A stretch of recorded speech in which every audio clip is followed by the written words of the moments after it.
broadcast network, AfterBuzz TV. Over 20 million weekly downloads in over 150 countries, and your number one source for after-show entertainment.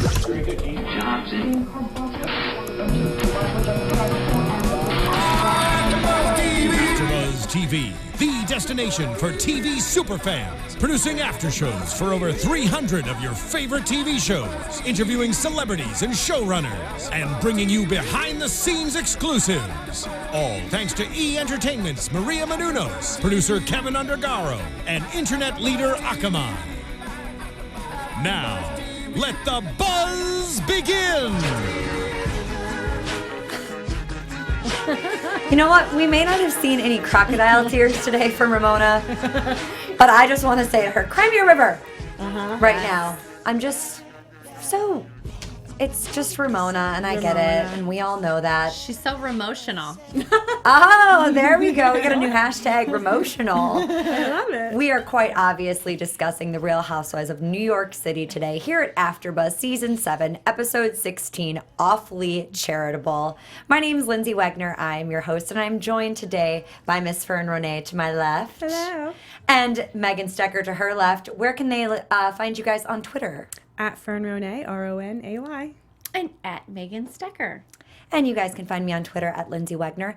Make sure that you guys are using the hashtag ABTVRHNYC or RHONY. Either one. We'll check them check both, them and all. we'll keep in contact with you guys. And you guys can write to us on iTunes, YouTube, SoundCloud, all things social media, using those hashtags. And first initial impressions of this episode today, ladies. It was a little more tame than previous episodes, but it's still juicy. Yeah, I felt like we slowed down a little in action, but there was still plenty of action, I thought. Yeah. I think so too. I think because we've been so on edge and anxious because of them being in Turks and Caicos and just all of that going on. Today it was kind of a nice little break. Still juicy, like you said, but just more of kind of a nice little break. Yeah. Exactly. Before we jump into this crazy / kind of juicy / kind of nice quiet episode of Real House of New York City, I'm going to tell you guys a little bit about Mazda, who's one of our sponsors and brings, the show to you guys for free. So picture yourself driving down the road, windows down, enjoying the beautiful summer fresh air, beach air, wherever you're living, forest, lake, all those things that make you feel good when you're driving down the road. And I'm going to ask you guys, does driving matter to you? There's over 4 million miles of road in the U.S. to find out. That's a lot of ground to cover. A lot of highways, freeways, wrong ways, long ways. And they're all out there waiting for you to drive on them. So do you take that left turn at Albuquerque or just keep going? Do you wake up early on Sunday morning for a drive before the traffic does, or do you take the long, winding road home for a change? If driving matters to you, just get out and drive. Why? Because driving matters. And that's Mazda, our wonderful sponsor for today. Thank you, Mazda. Thank you, Mazda. So let's hightail it into this episode right now. And we see Carole and Bethenny at Bethenny's place. They're kind of packing, and she's getting ready to redecorate for her new apartment. And Carole kind of gets into the conversation about what happened at the denim party, and that Bethenny always seems to have the best timing because she left Turks and Caicos right when kind of the craziness happened, and she also left the denim party right before Luann kind of swooped in and kind of pushed Carole to a little bit of annoyance, actually. Yeah. Ladies, what did you think of this? I don't know. I think Carole, the way she was defending herself was good. She was saying, she kind of Luann tried to get something out of her that wasn't there, which, that was kind of true. And I liked Bethenny's stance, that she was kind of in the middle. She could understand both sides. She doesn't want to be too Switzerland, but I'm a Libra. I like scales. I'm all for Switzerland. I liked hearing Carole have a definitive point of view, because I think we're so used to her being so nice and trying to play nice with everyone. So I really liked hearing her have a point of view and say, what, Luann really made a fool of herself. And you can clearly see where she's standing in the whole argument. And I also really liked, even though Bethenny did explain in her interview that she feels like she's in the middle, kind of straight down the center, she did say to Carole's face that she thinks Dorinda harbors resentment for Heather, because they were discussing how much Dorinda couldn't, give it up at the end, and that she was just screaming and carrying on. So I really liked that, okay, everybody's aware of it. Because I know for weeks we've all been like, what is Dorinda's problem with Heather? Yeah. When are we going to get to the bottom of this? So I liked that that was brought up, and that it kind of was also revisited later at the charity party. Great note, Megan. It's kind of spot on. And, the thing with this whole Luann and Ramona having the guy in the room, I saw a lot of comments on YouTube and a lot of people saying, this was crazy. How could you not be upset about it? And I think that, yes, we've heard where there has been stuff that happened. Producers let bad things happen, and unfortunately that's horrible. And I think we can all agree that, yes, Ramona should have stayed with the man until he was ready to leave. I think that we can all agree that would have been the right thing to do. I also think it was a heightened sense of, everyone just kind of making it a bigger deal than it was. But we do appreciate your comments and concerns. And, this was interesting to see that, Carole was really, truly upset with Luann and coming in and kind of making this a bigger deal after it had already been discussed. So that pulls us into the Kristen Smile Train charity event. And all the ladies are there. We've got Ramona and Sonja walking around the party talking to some very young gentlemen. Yes. And I wouldn't call them gentlemen, but... Well, yeah, considering one of them slapped Sonja's or Ramona's butt as they were leaving. And she didn't notice. I'm assuming she probably thought it was Sonja doing it. I'm thinking that's what happened. They're talking to some guys. And we also see Heather and Dorinda chatting, kind of what Megan just mentioned, that they were able to discuss that Heather feels Dorinda's angry with her, and Dorinda doesn't want the conflict, but she also feels like when Heather accepts an apology, it's kind of an arrogant way to accept an apology. It's nice to see them discussing and talking outside of the situation. I think that was what needed to happen for them to move on. Do you think they've moved on? Do you think this was beneficial for them to talk about this at the charity event? It seemed beneficial, but at first I was like, oh, Dorinda's like being fair. She said, I like Heather, it breaks my heart.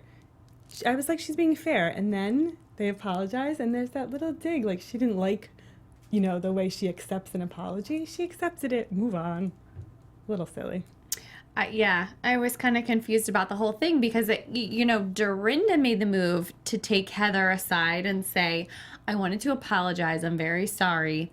And she was explaining that she feels like things feel different between them while they're on the show, which I don't think as viewers we understand what feels different to Dorinda, but at least we are finally getting a peek into what the heck's been wrong with Dorinda every time she's around Heather and just exploding and freaking out.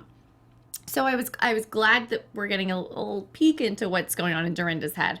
I did not really understand her chaos crayon blue, navy, black. Let's paint it red. Let's paint it black. I'm like, okay, this is not a Rolling Stone song. Like, what is going on? I don't know if she's saying that, like, she's kind of felt emotionally stunted since the passing of her husband, and now she's ready to just be like, I'm myself again, and I'm a little bit nuts. I can't really understand the crayon chaos. Let's color it with the crayon of chaos. Didn't really get it. But, I just didn't understand the whole conversation because she wanted to apologize. And then it was, well, I don't like the way Heather accepted my apology. When I didn't see anything wrong with it. I agree. How long were they friends before the show? Do we know? I don't know. I don't know either. Tweet us. Tweet us if you know. I feel like we knew it at one point, but I forgot. We know that Ramona and her have been friends for a long time. Like 15 years or something like that. So they've known each other for a very, very long time. And obviously then Heather, she said that they've been friends, and they have similar backgrounds where they grew up and everything. So speaking of chaos, then we get Ramona noticing that, as Kristen has explained earlier at the charity event and in her interviews, she's mentioning that this was her charity event, and it was also sponsored by Yummy, and because they were donating all the jeans and stuff to this event, and it was all for charity to make money off of them. Like, it was all going to charity. So the numerous pairs of jeans that were involved, not the 6 necklaces that Ramona used to decorate the jeans, and Ramona wanted some sort of not compensation, but recognition or advertising for her jewelry line. And as Megan had kind of said when we were watching it, you know, they had just done these jeans the night before. They just decorated the night before. So here's Ramona saying, well, they should have put my name on the billboard or whatever. What do you think they're going to change this? Less than 24 Such hours a good after? point. Exactly. That was a great point. What did you think about Ramona during this moment? I was just like, tacky. It's a charity to help children, and you're annoyed that because you brought 6 necklaces, your brand name isn't on the, you know, all over the place. Unless you donated, you know, so Heather donated, let's say, 100 jeans. Unless you donated 100 necklaces that are going to go in the pocket of every single pair of jeans, don't complain. It's so tacky. I just was in complete disbelief because not only was it bad enough when she was throwing a fit to Sonja while Kristen was giving her speech about, like, thank you for coming, thank you for donating, please donate some more if you can. You know, it was bad enough that she was having that episode then to storm over to Heather, whose event it was not, and say, how much do your jeans retail for? Not even to just say, you know, I really thought it would have been nice to have my company's logo on the signage too. I wonder why that didn't happen, which would have been tacky enough. Like, tacky's a great word. She freaked out at Heather on how much do your jeans cost, because my necklaces all cost just as much. And she was saying nasty stuff like, your jeans only cost $40, blah, blah, blah. Like, and that wasn't true because Heather was saying they cost anywhere from $98 to $120 or $118, depending on what the jean brand is. I felt like there was no point in her even bringing up how much her necklace, my necklaces retail for $80. Who cares? right. Like, This is a charity event. You brought your necklace as ornamentation. It might as well have been plastic beads because you brought it as ornamentation for the jeans, not as jewelry to be auctioned off. They ripped them apart and glued them to the jeans, right? I think they put them through the belt loops or something. Yeah. Still. But I mean, we're here for the charity event. We're not here to like complain whose name's on the signage. And if you wanted your logo included, you should have said something to the organizer, Kristen, not Heather. I can't. Obnoxious. Yes, exactly. She should have said something to Kristen. Yeah. It just was. Ramona just blows me away with her behavior time after time. Well, I think Heather did a great job of shutting it down right away. Yes. And she's like, I'm not even going to like waste another breath of air on this. Like, bye, Felicia. Yeah. Like, she told her to her face, what was it, take a walk. And Ramona really didn't seem that offended by being told to take a walk. Because I think she realized she knew she was so in the wrong on this like argument. And well, then she called Carole Heather's lackey. Oh, yeah. I was like, oh, this is not going well. she just was ready and out for blood with somebody to piss somebody off. And the Heather and Carole were kind of joking about it. Right. She's like, well, wait. They didn't even indulge sometimes her. You tell me I'm her lackey. Who's really speaking for who? Who's the puppeteer, now? Yeah. They handled it was great perfectly. because they didn't even really indulge her. They didn't get upset, which would have made Ramona happy. And that was basically the end of a scene then. Yeah. So it didn't go anywhere because the ladies didn't allow it to. Which is more of, I know we were talking last week, like we've really never seen 3 women not fight on a Housewives franchise. So Carole, Kristen, and Heather still have their streak going. Yeah. They're doing it. Well, speaking of Carole, she got Dorinda and Heather to go with her to a coffee grounds or coffee brined psychic. And they had this, like, I don't even know where it was, but in Queens. But they go to this psychic and they all hear some really interesting and kind of wonderful news. Each of them gets a little piece of something that kind of helps them move on, or Carole hears that someone from her past is coming back and apologizing to her, and she mentioned that the psychic mentioned that there was a scratch on a black Jeep, and Carole goes, that I scratched the Jeep like right away in the beginning, and that was a joke, an ongoing joke between her and her husband Anthony. Their relationship. I mean, how wonderful that. And then Heather was being reassured about her son getting the reconstructive surgery for his ears because he's had hearing loss. And then Dorinda, there's lots of J's in her reading, and then there's the balloon that she mentions a balloon, and Dorinda tells a video of the balloon showing up, and she said that was right after her husband had died. There were balloons, and one had crept into her room, and it was kind of like a final goodbye. All right, ladies. Fern, I know you're dying to talk about your feelings on this. No, I mean, you guys know how I feel about this. I'm a total 100% believer. And I know, I don't try to convert non-believers, but people might say, why would your dead loved one come back and mention a balloon or the black Jeep that had the scratch? Those are so not significant. But every loved one's going to say, I love you. You meant the world to me. We had a wonderful life.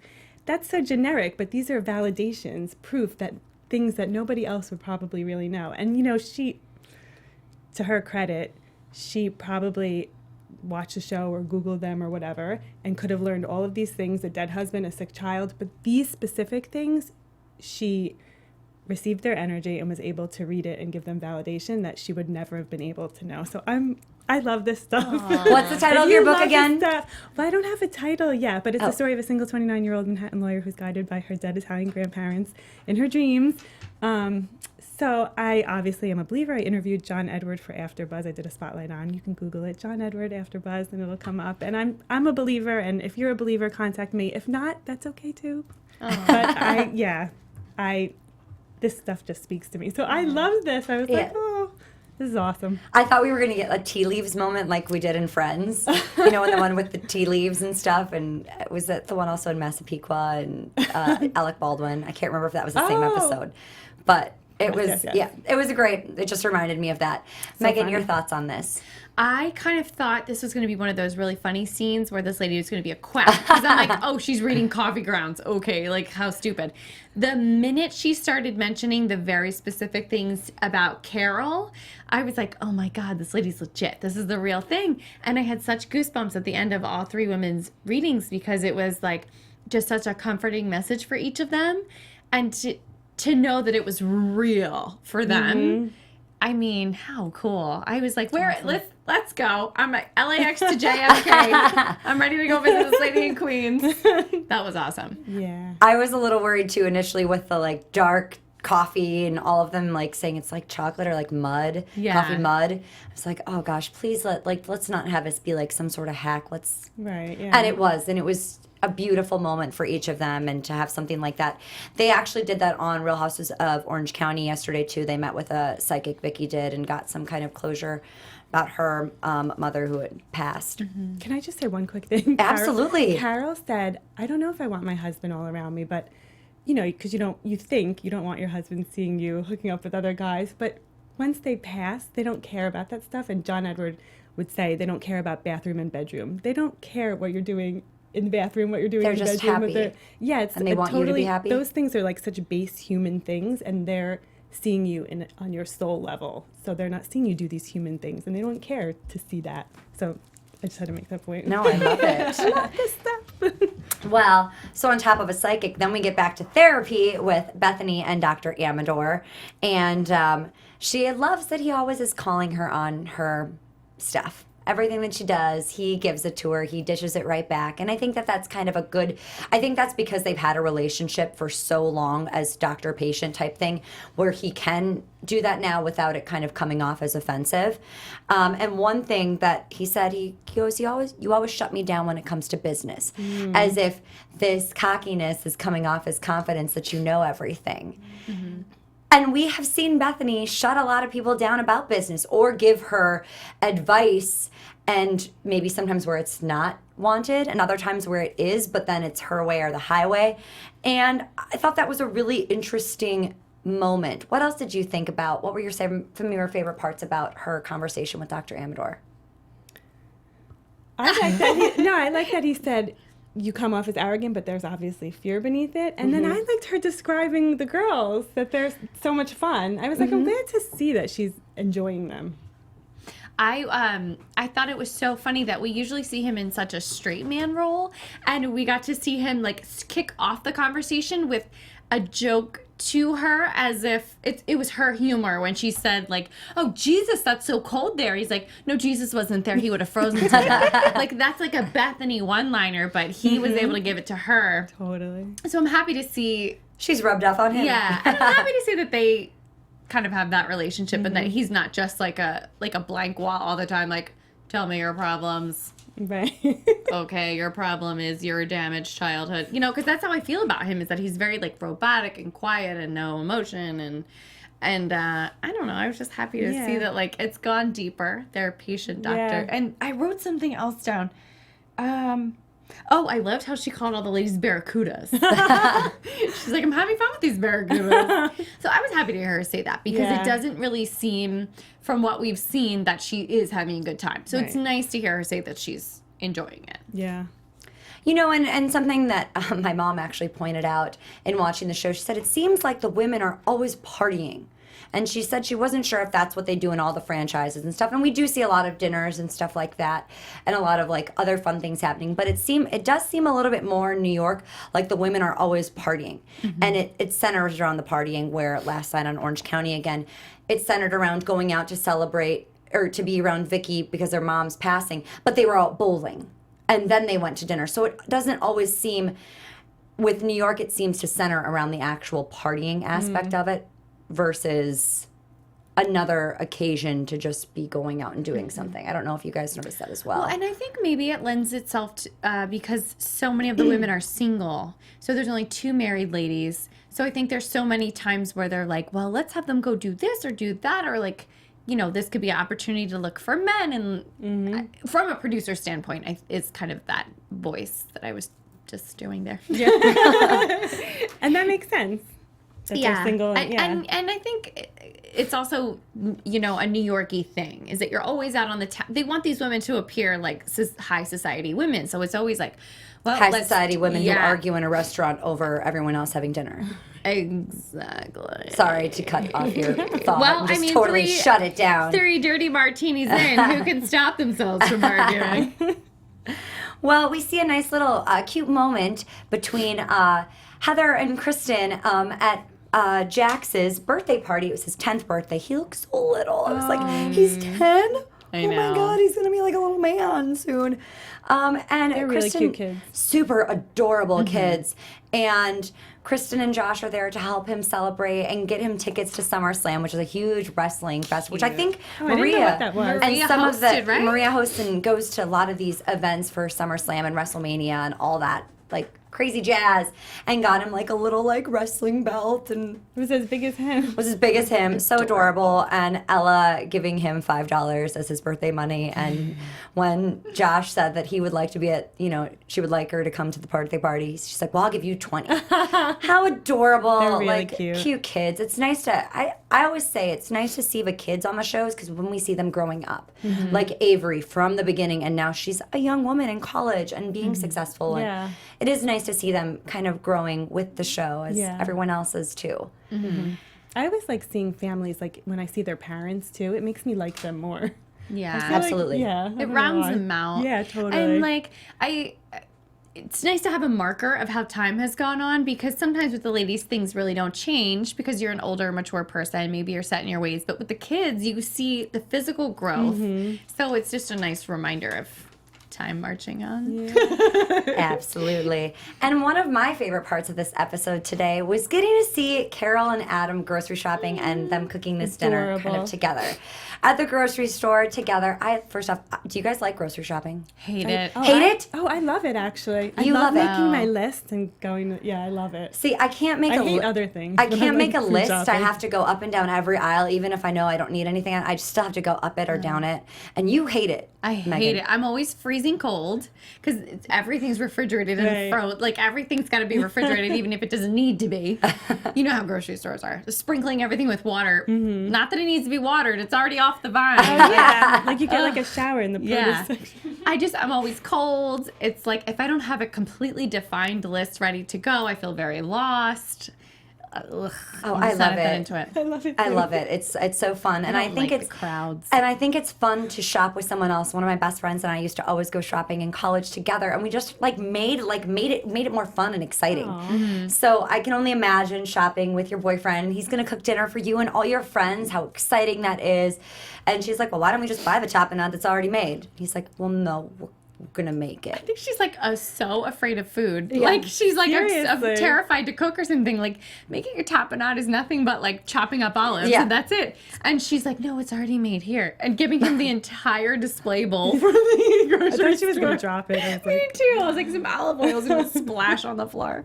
So cute. And then him cooking for Heather and Jonathan and Kristen and, you know, Carole helping and getting her place decorated. And you guys were saying you loved her apartment. I feel apartment. like she is like the real Carrie Bradshaw. Like that chic apartment, and her outfits are so to die for, and her hair is always like amazing.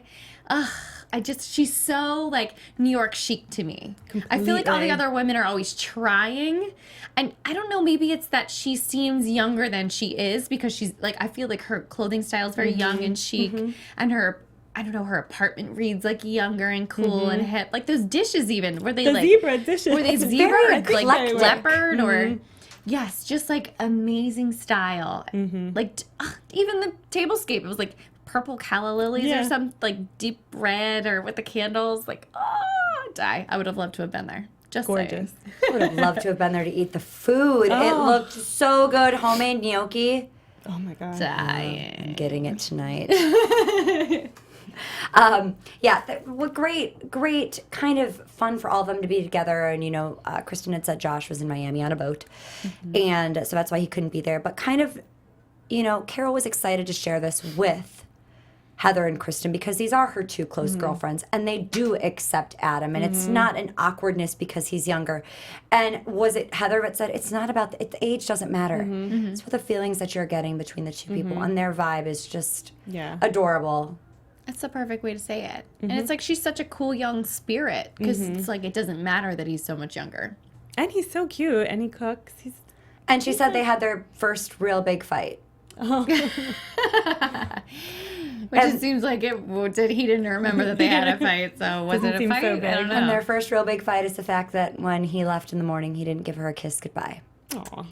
which that's pretty adorable and cute. That's Yeah, like they're a- really cute together. That's like a way early on in the dating thing to fight about. That's so funny. Right? Yeah. Like 2 years in, he's like leaving. She doesn't even Yeah, realize it. exactly. Hey, Marissa, can we get some air, please? Thanks. Sorry, I'm like I'm melting. having a hot flash over here. Little hot flash for me. I'm just thinking about all that food, and I'm just getting like, as Joey would say, like the meat sweats. I'm so And excited it's for like it. frigid on the show while they're filming. Yeah. And they're like constantly bundled up and constantly eating warm, Yeah. yummy Yeah. food. And we're like baking in LA in the middle of summer. So next up, we have Dorinda and Carole. They're getting ready to leave for London. They're in the fabulous Delta Lounge, getting some Bloody Marys. Sounds pretty tasty before the trip. Although they were missing the best part, the vegetable party. I expect like a Some meal. I expect a full meal. salad on the edge of my Bloody Mary. I want some celery stalks, some peppers, some olives. I want a bacon or a piece of sausage or some sort of meatball thing with it. One time I had a little crab claw at the airport in Wow. Baltimore. Die. Nice. Yeah, So good. you got to have the whole Yeah, they gamut. were skimpy Bloody Marys. They were skimpy. Come on, Delta. Get it together. Get it together. Although the Delta Lounge looked really cushy. It did. Looks It did. nice. They were able to enjoy some time there before heading out on the flight and kind of have like a nice little conversation, kind of way for them to connect more. And we obviously know that these are the two women that have, you know, they are widows. They've lost their husbands, and so they do connect on that aspect. And it's nice, I think, to have somebody else to talk to about your feelings. And that's what Carole was just like. It's really just nice to talk about my feelings with someone that actually understands and just knows and gets it. And, you know, this is the first time in 15 years, I think she said, that she's going to London. Was it the first time in 15 years? That on the Or- anniversary of his death, Yes. she brought it to London. And then, yeah. she And has so to come pick it now, up. 15 years later, she's got to go take this urn somewhere else since they are tearing the church down. And Dorinda hasn't been to London since her husband Richard died. And it's, I mean, this is big and very emotional for both of them. And they're holding it together right now really, really well. Yeah, I thought so. It was so nice to see them talk. Like, you could really see them bonding, and so nice that you could just see them feeling better. Like, it's so nice to talk to someone who understands, and you could just see that. It was nice. And Because I you- think Carole didn't know how to take Dorinda, after a few of the, fights with Heather, and it was nice to see them just talk. And you've read Carole's book too, right, Fern? Yes, and it's amazing. It's amazing. I was like, obviously Dorinda didn't read her book or she would know the answers to all these questions. Yeah, it's so good. And she talks about she can't always say the things that she wants to in her book. She's got to say it to somebody else, and that's true. And we also got a little bit more info on her relationship with their friendship with John F. Kennedy Jr. and Carolyn Bessette. And she said it was Anthony's mom's sister was Jackie Onassis. Yeah.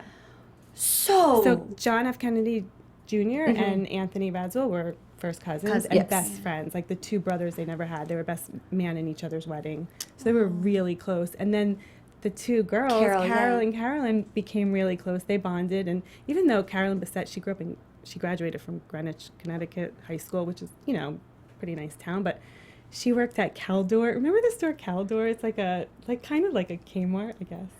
I remember the name. Are they on the East Coast?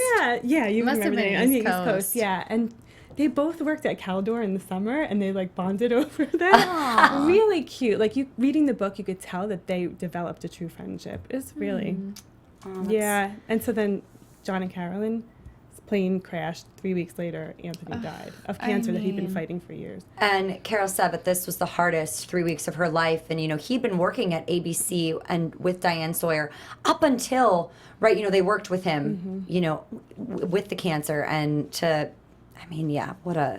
your best friend and then your husband's best friend and then your husband. It's just. Yeah, it was always the four of them. And then she was left alone. I feel like it's so rare to see these genuine tender moments because I feel like so much of the show is, okay, we're going to send you out in fancy clothes, add alcohol and mix. And then we have to talk for 6 weeks on end about how your feelings were hurt about something somebody said after they had a drink. You know what I mean? It's so rare to have these really genuine moments and to see two women bonding over just the most tragic thing that could happen. It was just it's like watching someone's real life, just sitting over their shoulder and watching a conversation happen. I thought it was just amazing. It was real reality TV. Yeah, it was real reality TV for once. I thought it was just really amazing. And it went on. I liked how it bridged over a whole commercial break too, that it was just, they gave it time to breathe and you could really, the conversation wasn't so chopped up and edited. It was really a big peek into their lives. And didn't you feel so bad for Dorinda? She seems to, and that was only in 2011, she seems to really be still grieving. Hurting, I felt, the picture montage of her.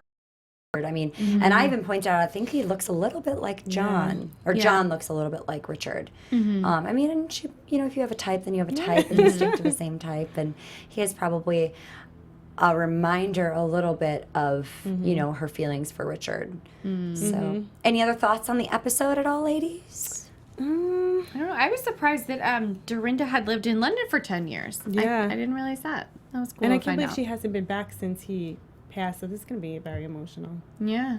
I'm excited. I'm excited. Let's get into some news and gossip before we jump into predictions, since Fern's got something juicy for all of us here. I have one tidbit that came to me yesterday. My source, a friend from college, who we'll call Deep Throat. We'll call Deep Throat? It's a source. Like Watergate. Oh, okay. All right. Yes.